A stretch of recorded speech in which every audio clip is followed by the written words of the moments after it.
Мен буллингті сендерге өтірік достарым деп санаймын. Олар саған жағымсыз сөздер айтып, жағымсыз істерді жасауға қинайды. Және де нағыз достар олай істемейді.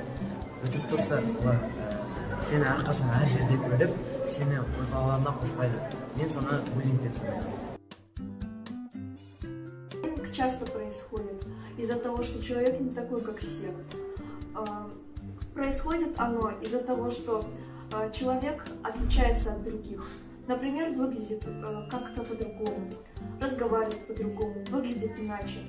Буллинг – это издевательство, когда издеваются из-за внешности. Буллинг ол тек баланы ренжіту ғана емес, баланы ренжіткен көріп тұрып, оны бей-жай қалдыру.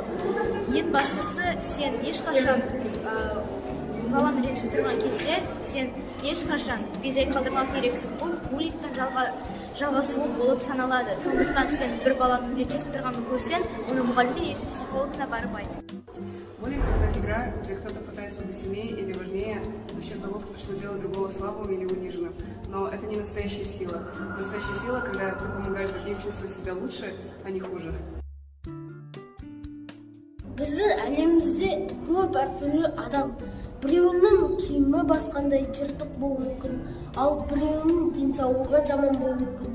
Бірақ та оны ешқашан кеспеу керек. Өйткені ол біздің адамзат бауырымыз.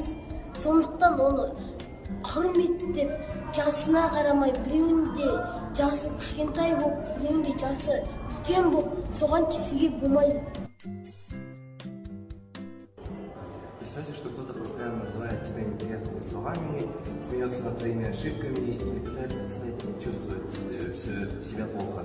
Это называется буллингом. Когда шутки причиняют боль, это не шутки, а буллинг. Буллинг